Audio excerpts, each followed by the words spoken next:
Howdy folks, welcome back to the ranch. While this dump truck backs up to the house, let's do a quick recap.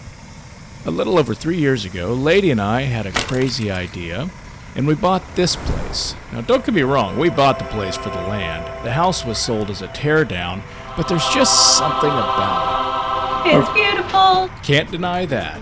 So we got to work, exposed all the old 1940s shiplap and siding and wooden ceilings.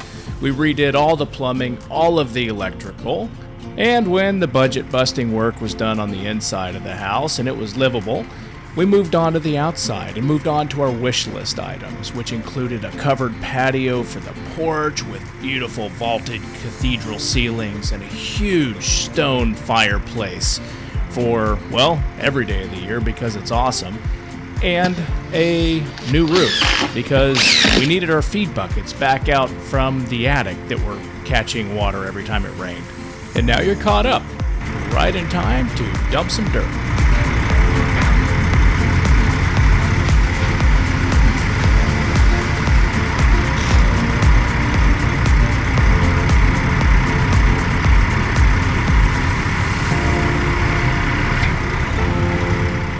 This beautiful dirt is step one in a multi-step complex process to one, permanently shore up our foundation, and two, add 480 much needed square feet to the farmhouse. Let's dive in. I'll show you what we're doing.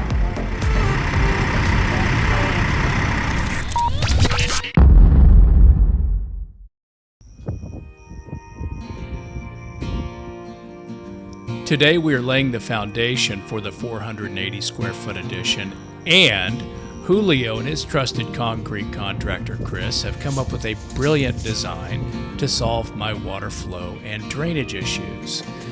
Sit back and let's watch this thing come together.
Question: can your addition on a pier and beam house be laid on a concrete foundation?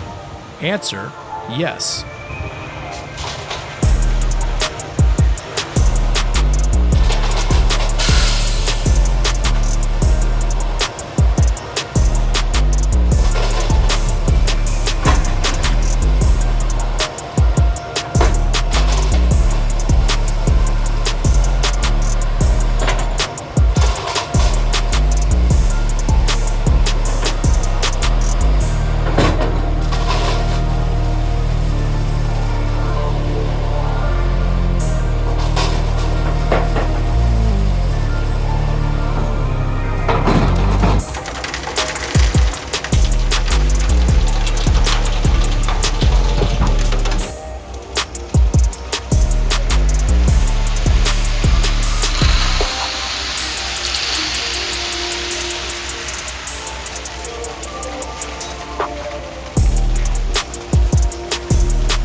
Each truck contains 17 yards of concrete. We emptied 2, so that's 34 yards of concrete in this 480 square foot addition and the pad behind the house.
And on to the drainage and water flow issue. This is where it gets interesting.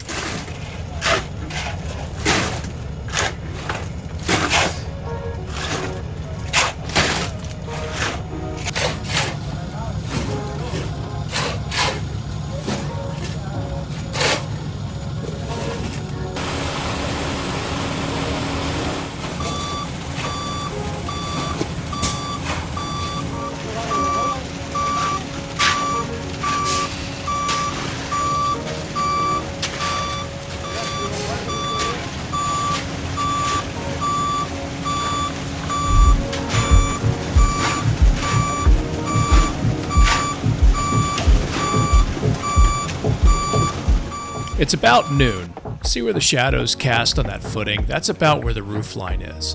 No longer do I have a need for gutters. The water will fall on that footing and spill out into the yard, and it's prevented from going under the house by that additional 12-inch lip on the back and the footing.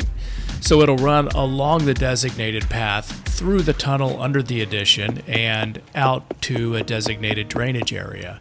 It's a brilliant design. And the concrete will heat up in the sun, and the ventilation on either side and the front under the house will keep the underside of the house nice and dry, especially in the spring.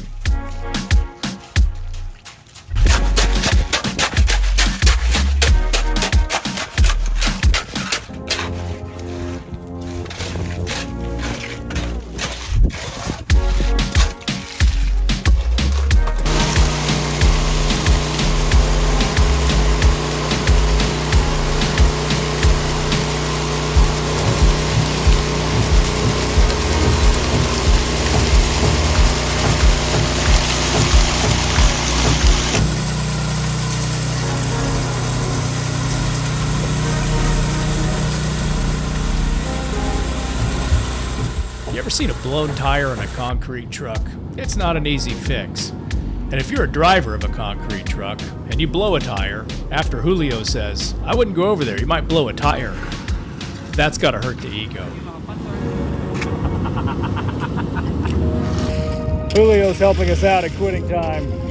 Had a blown tire. Gotta dump some concrete.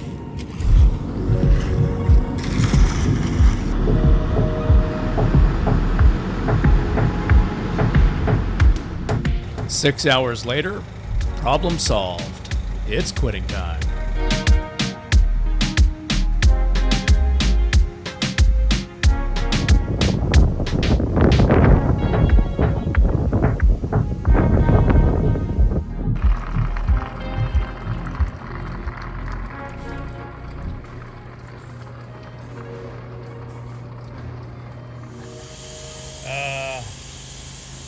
I might need help with him. Hey kiddo, you wanna help me with Franklin? All over the watermelon.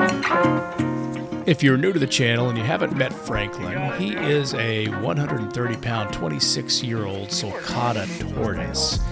We're building the addition right in the middle of his raceway. So we have him in a pen about a third the size of the area he typically roams. And you can see by the red paint on his shell, he desperately wants out of this red panel prison so he can go check this out, see what's going on in his yard. 6. Over here. Come on, dude. I got it. Franklin has one weakness, and that is watermelon. He will do anything for a piece of watermelon.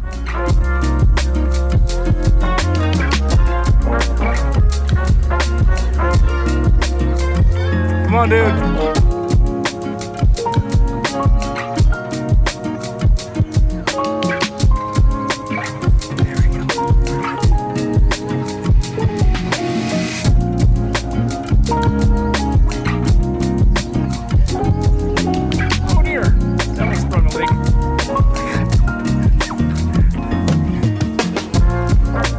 Dude. All is well at the ranch. Franklin is safe, the concrete is poured, and for the time being, we've got a break from the chaos. Come back next week to see what the concrete looks like without the forms, our progress on the addition, and some of the foundation work. We'll see you then.